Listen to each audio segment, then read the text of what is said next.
South Africa and lives in Australia, where he was last year awarded the Miles Franklin Award for the Best Australian Novel. He's known as no less than one of the world's best crime novel writers. This summer, the novel Truth was published in Norwegian. Sannhet heter den der. The protagonist is Steve Villani, head of the homicide division in the Melbourne police, and he's investigating two horrible crimes at the same time. The murder of a young girl and the torture and murder of three known criminals and drug dealers. But the truth is a lot more, obviously. It's a family story, a story about bushfires flaming in the outskirts of Melbourne, and it's been called a portrait of a city and country. I'm very pleased to have Peter Temple with us today.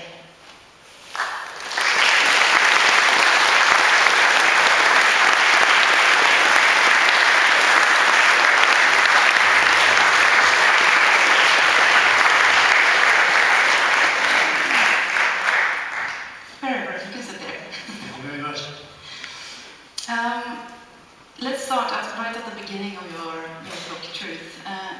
It's been a lot commented on your language, how you describe Mr. Villani is at the scene of a murder, the way he's scanning the room, he sees what's happened, and he describes it rather brutal, but still with a distance, which is very professional. Have you been spending a lot of time hanging around with investigators and policemen to get that kind of language and that kind of thinking? No, I try to avoid crime scenes if I possibly can, particularly murder. It's an interesting question. The question is, can you imaginatively create a world like that without being part of it yourself? Mm-hmm. And that's what I've tried to do. It's the result of talking to people about how you do these things, and when you go to scenes, really terrible scenes, how you preserve some sort of attachment, how you really learn to everything, to try and have all your senses tuned to, but at the same time to pretend that it's nothing out of the ordinary at all. Mm-hmm. It's just like going to the supermarket. Mm-hmm. The cans are falling off the shelves. I've tried to capture that element of detachment, the way people who do work like that protect themselves, both by being very cynical about it, joking about things, because they're doing terrible work. Mm. If we were to talk about the cans falling off the shelf here, one of them is a very young girl who's been murdered, literally speaking, high above Melbourne City, top floor of a luxury apartment building. What's happened to her? Really? No. What seems to be happening with the murder? She's found in the bathtub? She's found in the bathtub. It's a building that is both residential and has a casino below it. The casino has only opened the night before. The security systems have failed completely. There is no surveillance film available, and it's blamed on the technology. Something like overload on the night. So she has been closed. There's nothing in the apartment. There's no way of telling who she is. No identification. Nothing. So she's a complete mystery object. And as the book moves on, it turns out that Steve Villani kind of gets hints from different places, really, to just leave it there. No one knows what happens, and let's just leave it at that. Because this murder has ties other places higher up in society. Where does it lead to? Well, the things that interest me about writing about crime, I'm interested in power, influence, the way the rich can often protect themselves against the consequences of their own actions. We've had a number of cases, and I know of a number of cases in which people have been able to get away with very serious crimes, simply because nobody wants to see them convicted. So what he's engaged in, and that seems to me to be a rotten state of affairs. Money should never buy you that sort of protection. So people would rather forget about this because no one knows who she is. It's easier just to forget about the whole thing. Don't bother about it. It'll go away. No one is mourning her. There's no one to speak for her. Except, of course, that professionally, now the homicide squad represents her. They are the only people who can now speak for her. trying to capture that, that feeling in which there's a moral duty. They're not necessarily moral people, but the job makes you moral. I mean, many of us find in a position where we behave much better than we would behave if no one was looking. Yeah, I kind of get the feeling that Mr. Villane on one side of his job, as you say, is super moral, but then there's the other side of his life, which is not on duty, not on call, his family life, and things are not going very well there. Is it at all possible to be such a moral person at work, at your job, and work 23 hours a day? Can you have a family life? Ah, that's the interesting question. I mean, many of these people who we pay to look after us, to go into the dark places in our behalf, have the most terrible family lives. It's almost impossible to be fully professional at your work and be a family person at the same time. It's largely a male problem in police forces, but it's increasingly becoming female too. The divorce rate among people who do that kind of work is staggeringly high. The number of failed marriages and children gone astray, because you live in a schizophrenic world. On the one hand, you deal with the worst elements of society, and then you come home and you have to be a normal, tender, loving human being. It's very difficult to do, and lots of people can't, and they drift towards the professional side more and more. They become more and more attached to their colleagues. And if they're policemen, they often become more and more attached to criminals than they do to normal people, because they inhabit the same world. It's scary. It's the other side of the coin. Yeah, and for Mr. Villane, it has rather staggering consequences on his home base in this story. But you also you write about this corruption in Melbourne as the city where this takes place. How close are you put this story up to the reality in Melbourne? Well, Is it's the corruption that bad? yeah, it's an interesting question. In a sense, Melbourne is a city-state. Europeans often don't comprehend that Australian cities are very large cities, but outside them there's nothing. Everything is very little. So there's this massive Venetian-style city-state which everyone knows everybody else. All the important political figures know each other. It's a very closed, very tight society. So to write about it, as I've done, you can offend people very easily. Indeed, parts of truth were used during the political election campaign. So who was followed offended? this publication. Who was offended by? Well, lots of people were offended. For a start, I took a chance of what I thought was going to happen in the Victorian police force. It's happened. Wow.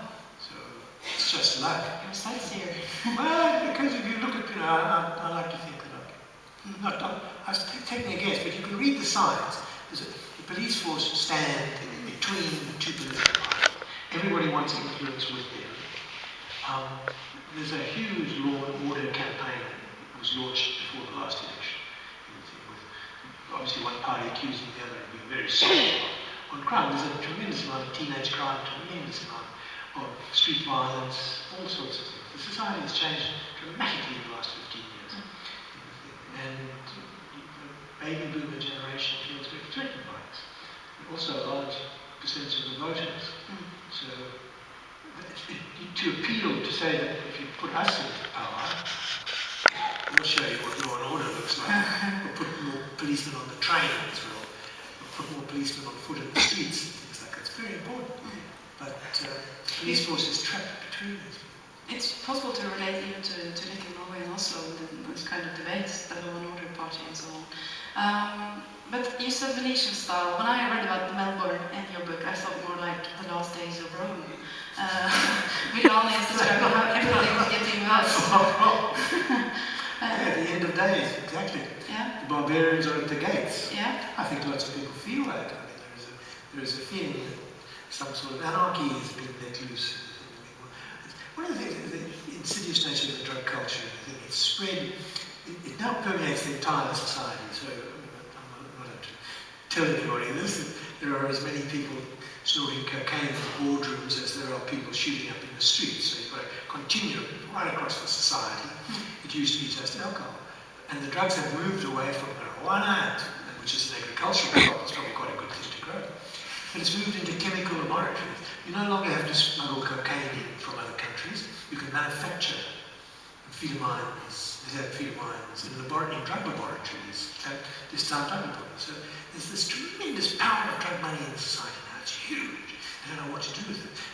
Drug dealers, perhaps they do it here too, they've had to buy money counting machines to count the money. Wow.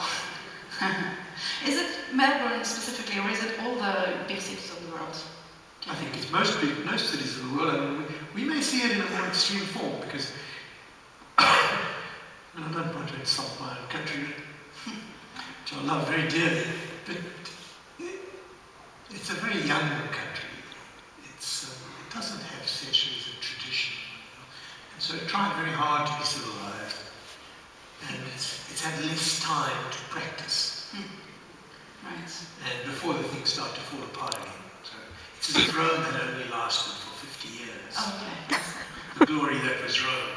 And here come the Huns on the horizon. So, except the Huns are inside already. Probably. I don't think they're going to let me back into Australia now. No, you're close to the gate now. Can I stay here? Yeah, you get decided, no problem. Just ask them book club, they'll happy to. You have written about the Melbourne Police before with a different main character protagonist. Are you going to follow Villani now? I'm kind of wondering. No, I'm finished with Villani. Yes, absolutely. Yes. Now I've moved on to a minor character in Truth and in The Broken Shore, which is the predecessor. Okay. Which is Dove, who's the Aboriginal detective. Right, okay. It's a very complex thing. It's very difficult. It's the first one, isn't it? They're very Aboriginal police. There are very few Aboriginal policemen. It's a very difficult job to do. In Australia, Aboriginal people represent a very high proportion of the prison population, out of all proportion to their numbers and everything. So it's quite hard for you to be a policeman in those circumstances. I'm sure they would like to have far more, but it's a funny position to be in. I grew up in South Africa, so I'm a white South African. Normally you have racist in brackets after that, so I'm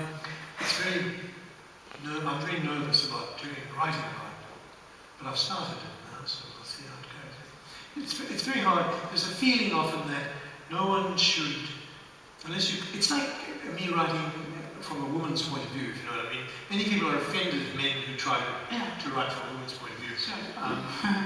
Men are less offended by a woman pretending to be men. But there's been a feeling in Australia that you can't, non-Aboriginal people shouldn't really try to get inside the skin of Aboriginal people. I understand that perfectly.